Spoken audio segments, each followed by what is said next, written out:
এক প্ৰকাৰ গৰু চোৰক লৈ উত্তাল হৈ আছে ৰাজ্য।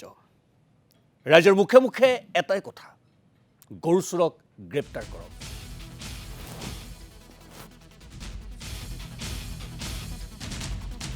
লাগিলে সেই চোৰ মন্ত্ৰীয়েই হওক বা বিধায়কেই হওক, এই লৈ ৰাজ্যৰ বিভিন্ন প্ৰান্তত প্ৰতিবাদ অব্যাহত আছে। মুখ্যমন্ত্ৰীয়ে আজি ভ্ৰমণ কৰিছিল গোলাঘাট, আৰু গোলাঘাট ভ্ৰমণৰ মাজতে লাগিল অথন্তৰ। গৰু চোৰৰ বিৰুদ্ধে গোলাঘাটৰ কংগ্ৰেছ কৰ্মীয়ে সাব্যস্ত কৰিলে মুখ্যমন্ত্ৰীৰ সন্মুখতে উত্তাল প্ৰতিবাদ। বিশেষকৈ গীৰগাই বিতৰ্কৰ পিছত আজি মুখ্যমন্ত্ৰীক ক'লা পতাকা প্ৰদৰ্শন কৰে গোলাঘাটৰ কংগ্ৰেছে। আনকি প্ৰতিবাদৰ মাজতে মুখ্যমন্ত্ৰীৰ বাহনলৈ নিক্ষেপ কৰা হ'ল বটল। সমান্তৰালকৈ ৰাজ্যৰ অন্যান্য প্ৰান্ততো গৰু চোৰক উচিত শাস্তি প্ৰদানৰ দাবীত উত্তাল প্ৰতিবাদ সাব্যস্ত কৰে কংগ্ৰেছ কৰ্মী। নগাঁও, শোণিতপুৰ আদিকে ধৰি বিভিন্ন স্থানত উত্তাল প্ৰতিবাদ, উজনি নামনি সৰ্বত্ৰে প্ৰতিবাদ। ইফালে প্ৰতিবাদ দেখি মুখ্যমন্ত্ৰীৰ প্ৰতিক্ৰিয়া। এগৰাকী বিজেপি নেতাৰ সন্মুখত কংগ্ৰেছে প্ৰতিবাদ যদি সাব্যস্ত নকৰে তেন্তে ক'ত কৰিব? ইমান গৰমত প্ৰতিবাদ কৰিবলৈ অহা যিসকল লোক আহিছে তেওঁলোকক ধন্যবাদহে দিব লাগে বুলি মুখ্যমন্ত্ৰীয়ে সদৰি কৰিছে। আৰু এইখিনিতে উল্লেখযোগ্য যে গোলাঘাটৰ মুখ্যমন্ত্ৰী কনভয়ক উদ্দেশ্যি কংগ্ৰেছ প্ৰতিবাদকাৰীসকলে খালী বটল নিক্ষেপ কৰিছে, আৰু সেই দৃশ্যাংশ আপোনালোকৰ আগত এই লৈ প্ৰতিক্ৰিয়াৰ সৃষ্টি হৈছে। আৰু শেহতীয়া তথ্য অনুসৰি গোলাঘাট আৰক্ষীয়ে কংগ্ৰেছৰ 4গৰাকী প্ৰতিবাদকাৰীক আটক কৰিছে। এই প্ৰসংগত এয়া গৰিহণাযোগ্য যি এই কাম কৰিছে মুখ্যমন্ত্ৰীৰ কনভয়ক উদ্দেশ্যি। এই ধৰণৰ কাম আচলতে গণতান্ত্ৰিক ব্যৱস্থাটোত একেবাৰে অশোভনীয়। এতিয়া মুখ্যমন্ত্ৰীৰ প্ৰতিক্ৰিয়াসমূহলৈ আহিম।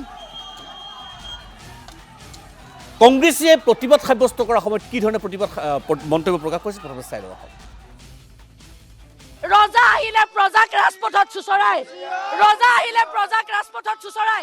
আজি গোলাঘাটলৈ ৰজা আহিছে, গতিকে আমাৰ দৰে প্ৰজাৰ কথা শুনোতা নাই। আমাক কৈছে, আৰক্ষী বিষয়াজনে কৈছে ইহঁতক গাড়ীত উঠাই ইয়াৰ পৰা লৈ যা।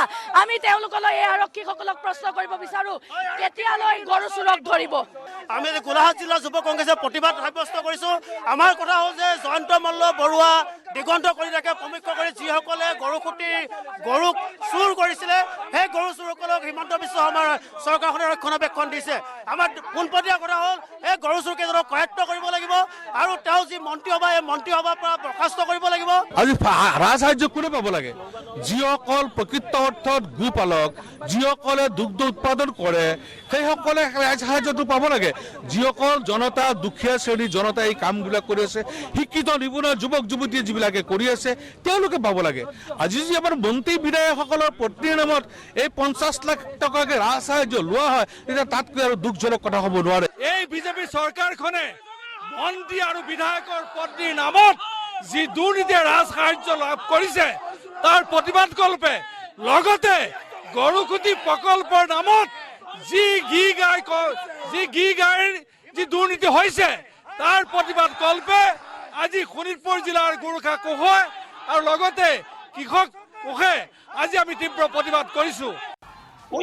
কংগ্ৰেছে যদি মোক প্ৰতিবাদ নকৰে তেওঁলোকৰ কেনেকে চলিব? তেওঁলোকৰতো খানা চলিব লাগিব ন।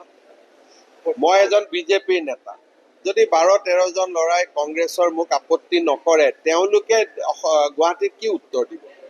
গতিকে যিসকল কংগ্ৰেছৰ ল'ৰাই ইমান গৰমতো আহি কষ্ট কৰিছে তেওঁলোককতো সমবেদনাই জনোৱা ভাল, তেওঁলোকক ধন্যবাদহে দিব লাগে। ইয়াত বেয়া পাবলগীয়া কি আছে? বটলো দলিয়া, মোৰ গাত লাগিলে আৰু ভাল আছিল।